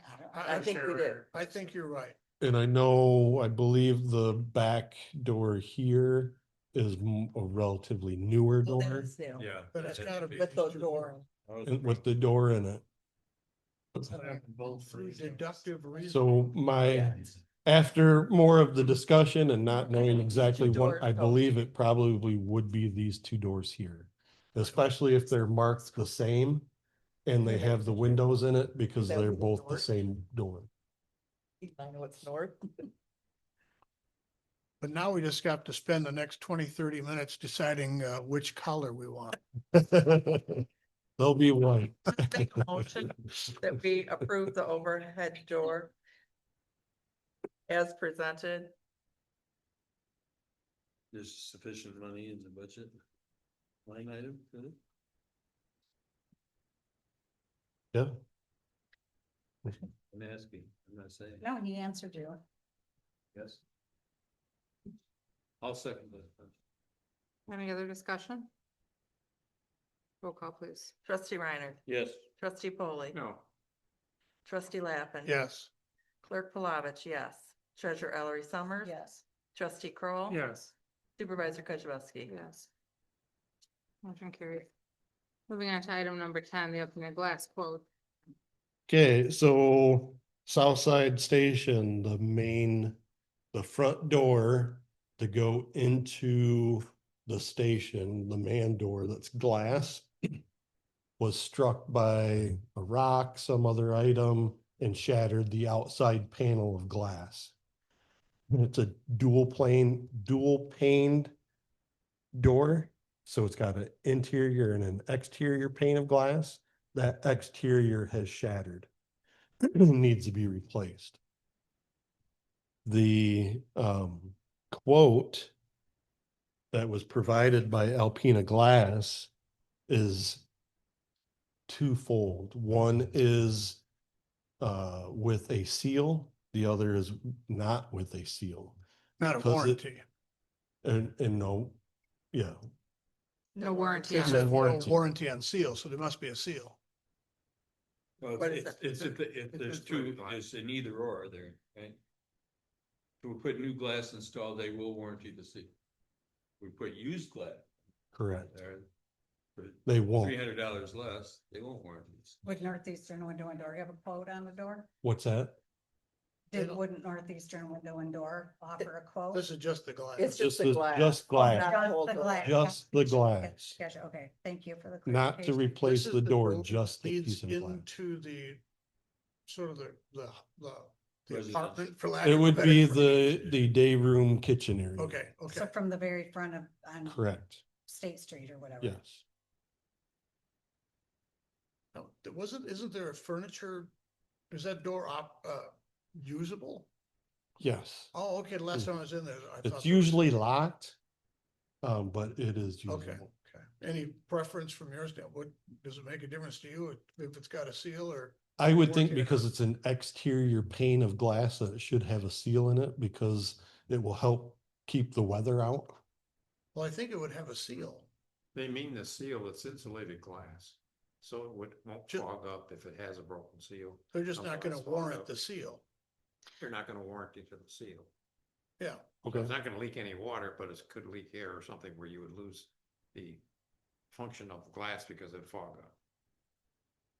Yeah, supposedly that's, they take the air out of that and then seal it, right? I mean, there's no, I think they put night. I don't know what they put some other. I'm not Yeah. a glass door expert. The question here is whether or not we would like to purchase new glass. New installed glass with or- warranty, because it would be new on the seal, or whether or not we want to purchase used glass, which would not have a warranty on the seal. So if something were to happen to the good used glass, there is no warranty on it. Of course, we don't know how long the warranty is. Or how long it'll be before the next guy hits it with a Pelican. I thought it was a rod. And I'm hoping it was just a rest. We get bulletproof Typically a glass. warrant, does that include the, I, oh, never mind, it says installed, never mind. yeah, I went to Alpena Glass and they quoted it. I see it, a new one takes a couple of weeks to get. I take it a used one is available. I got some used doors though. So okay, let us. Huh. Yeah. Well, I think we just Hmm. get the new glass. I make a motion that we purchase the new glass installed for $690 with the warranty on the seal. I'll support it. Thank you. Is there any other discussion? Roll call, please. Trustee Foley, Yes. trustee Lappin. Yes, Clerk Palovich, yeah. Treasurer Ellery Summers. Yes. Trustee Kroll, Yes. Trustee Reiner. Yes. He's pregnant. Supervisor Kujabaski. Yes, motion carried. Is there any other public comment?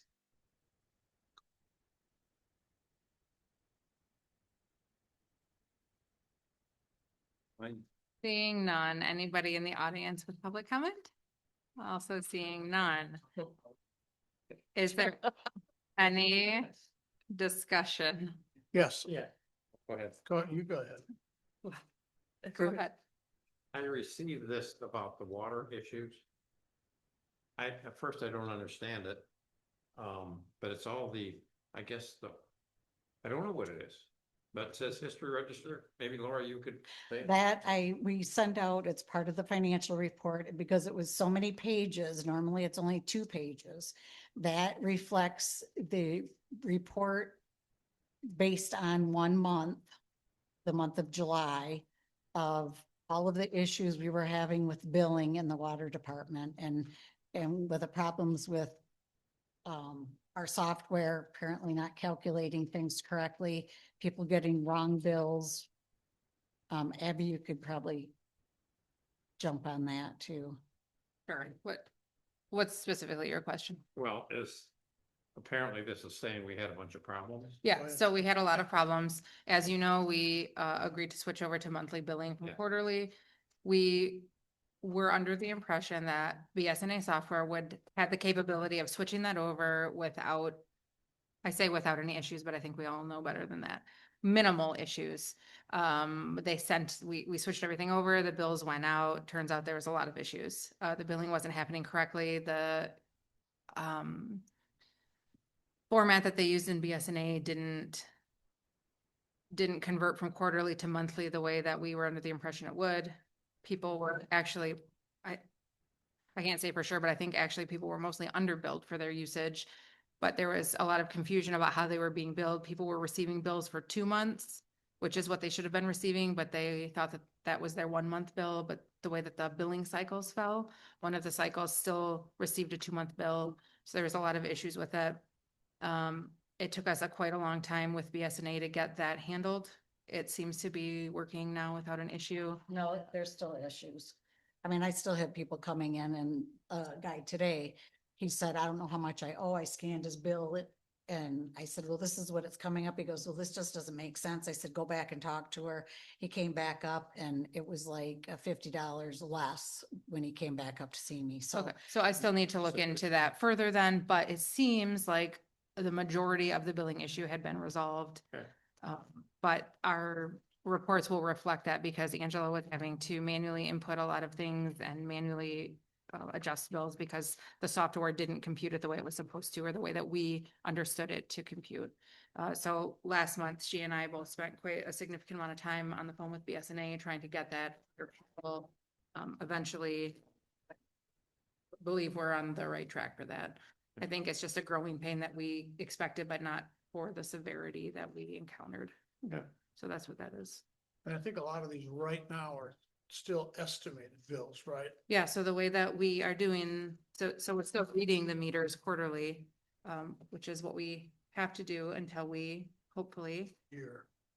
can get the meters that can read automatically, but that, again, much like many things in the township, is a very long and detailed process. We are still actively pursuing that to see if that's something that we can do or not.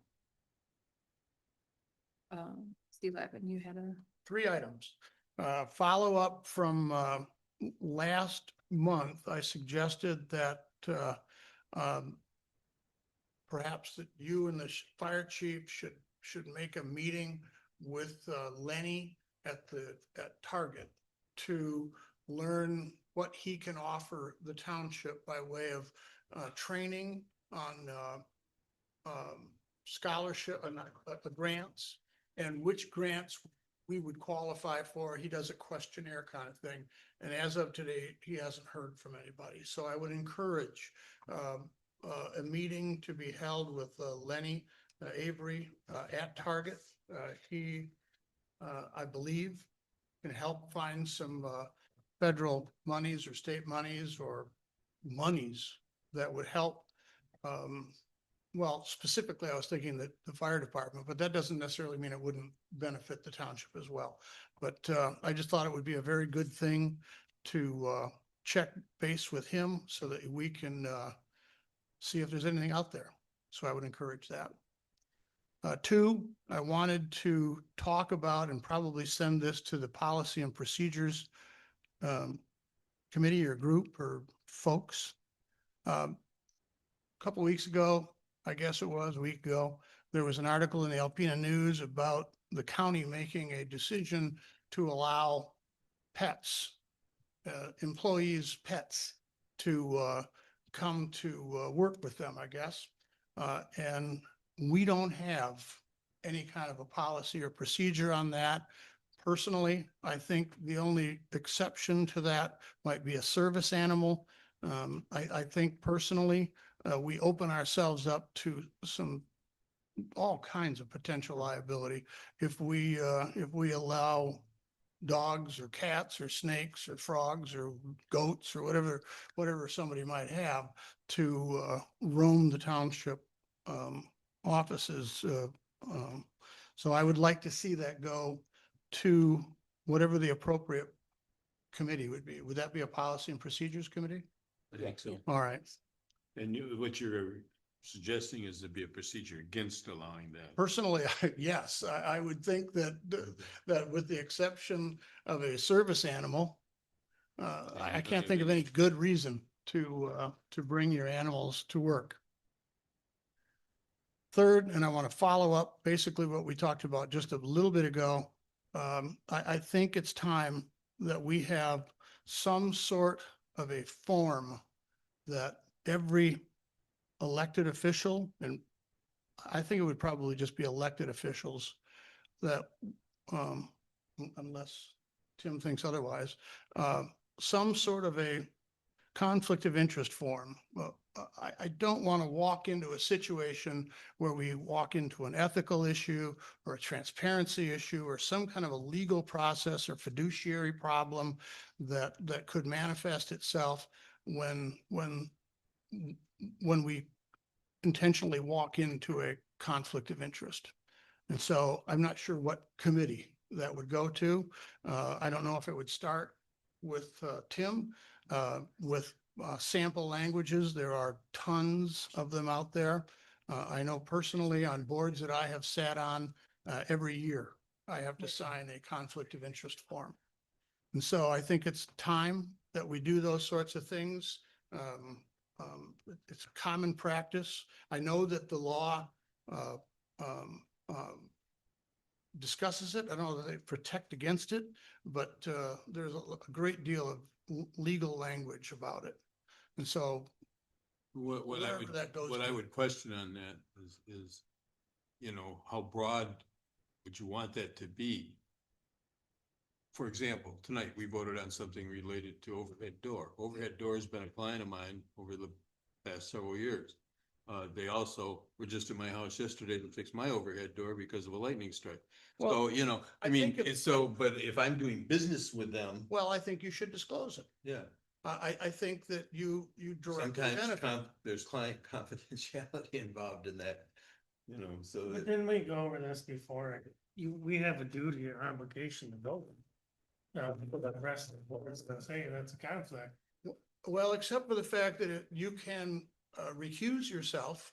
But then we all have to No, we agree have to on, agree that. then we have to unanimously vote to have somebody recuse themselves from a vote, if I understood that correct, yeah. That's how the law currently stands. I just happened to notice after we were talking about that before, somebody introduced a bill to change that, but I don't know if it's gone anywhere. I keep. So all it would take is one person to say, yes, you have to vote. And it wouldn't matter what the other six said. Yeah, You guys remember when I tried to not vote at the first meeting on the conflict of And interest? I and said the I was board gonna, refused? you had, yeah. Yep. So I was forced to vote, even though I disclosed that it was a conflict. Well, it's a quirk with charter townships. I'm not Some- sure what the policy reason was for, but it's still there. my biggest concern is just how it looks.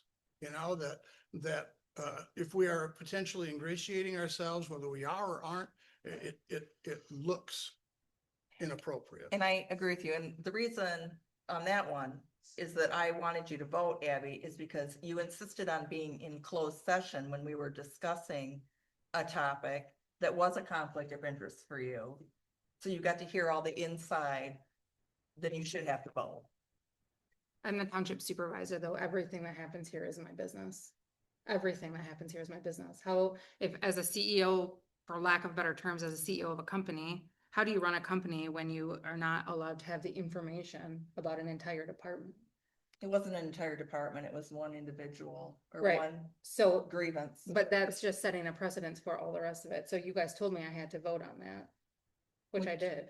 Right, and Right. you should have because you knew both sides of the whole story. Right. Anyway, Yeah. it sounds like it needs to at least be explored. Because I just don't want to see something that just doesn't pass the smell test, for lack of a better phrase. And so I don't know what that looks like. I don't know if it can be accomplished. I think it needs to be looked at.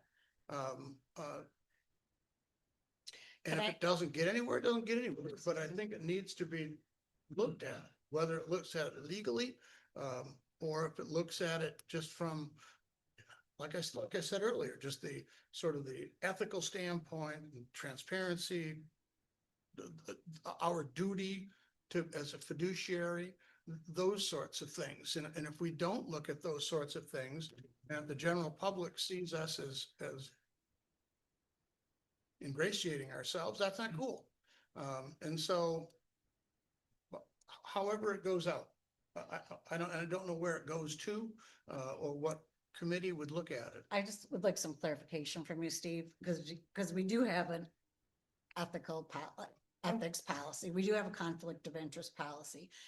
Are you wanting a palette? You said form in the beginning. Well, yeah. So I think- is that I think- something, I can think we have should probably, specifically for a form? I mean, is that, I guess Tim would, is there, do we want a form? I that- suppose the problem with a form is that because this is a fluid board, we don't necessarily know what's going to be a conflict until it's a conflict. And so filling out a conflict form in and of itself could be problematic for for the reasons I just stated. But I don't know, I'm just concerned, and frankly, it bothered me tonight that this showed up again when we'd already determined that. And so, and that's why I'm angry about it, that we, I don't want to look like a fool by looking at something and going, I know this isn't cool. And so I'm just simply going to vote no all the time on that. So that's my comment. So Tim, should that start with Tim? Should it start with personnel? Should it start with policy and procedures? Oh, I don't think it starts with personnel. So I think- We're I not think personnel also here, we're elected officials. That, Okay, so. But There's your personnel. Huh? Policy? we're talking committee. Where does this- Personnel Yeah, committee or no, I'm policy. thinking, This first. I'm thinking that we would ask the legal counsel if he has such a form that he can come up with, there's Tim, are you listening? several. I'm taking notes. Turn your ear. well, and I also, in some of the research that I was doing about this, because we are a public body, you should almost have a section in there that an employee that is benefiting from the public taxes shouldn't be able to ingratiate, a side job that they might have. I don't know that if that goes a little too far. I just read about it, and I don't know the ins and outs of that. So that's your job. That's Yeah, why so they- we do have a conflict of, as Laura points out, we've got a policy. But you're thinking something more of an acknowledgement by each township official that I will disclose Yeah, conflicts of interest, because we've got a policy in place. and it might just be hard to do a form. As I said, I know that I've had to do one every year on certain boards that I've sat on, but they were always static. It was, do I have an interest with an accountant? Do I have an interest with, a lawyer? Do I have an interest with, whatever? But as the year goes through, what we do, things could change. You could need a bid for whatever, and you might have an uncle that has a company or whatever. And we do, the auditors do request that we disclose that during audit time. Like I can't, like if township hired my husband to do drywall, I would have to disclose that. It's usually, in fact, these conflict forms usually come from CPAs, Mhm. so they may have something. So can Tim just look into that and get back to us? Well, I will, yep. Okay, that's easy. Okay, or, Move on. I just have one other thing. We're in discussion, right? yeah, I would like to see, that this does get on the agenda for next month about potential of putting together some kind of a small temporary committee to get something better and get something more workable. I don't know what it is, for this blight issues. I think we've been dragging our feet. But I think we need to be, just so every other government entity has the same problems. Why can't we be a little bit different and do it better? So I don't know what that is, but I think a small committee, talk about it, maybe we'll come up with some good things that'll be good for our township. I have one thing for discussion too. Mhm. Are you guys, okay, because I have a positive note here. The Municipal Clerks Association was giving out ADA grants, which I applied for and got $10,000 to put a new door there with the button. Good job. I don't have all the details yet. The cost is gonna be over 10,000, so I'll get that together and the township might have some. Cool, In the another game. button to push. Good job. Yeah. So Excellent. Wow. we're getting there, slowly Yeah. but surely. I'll just update real quickly to the state grant that we applied for through the county, for the ice storm. It's sitting at the Senate right now. It hasn't moved. But we did apply for multiple things for, this building and the South Station, to see if we could get grant funded through the ice storm. Haven't heard anything on that. I spent some time last week trying to work with the county, the emergency manager, filling out paperwork for FEMA for ice storm grant as well. I'm not sure if, That has gotten denied. yeah, I was, Not But- municipal, but interestingly enough, that was for residents, businesses and Right. utilities. right. So what I was saying is I'm not sure how that will affect this grant, if it will or not, but that's also in the works. So it's another thing that I've been working And on. is that right that the county will determine the distribution of the state? Of the state Of the grant, If they get it. if they get it, yes. But it Is seems just- like, Is there a committee that's gonna determine that or one person or don't you know? I'm not from the sure. county, I yeah. would assume it's probably the county administrator, but I'm not sure. It'll be nice to have, please. We get lots of money. Go ahead. Uh-huh. Is there any noise, anything that we can talk about or discuss in reference to water and sewer? Is that still behind the scenes?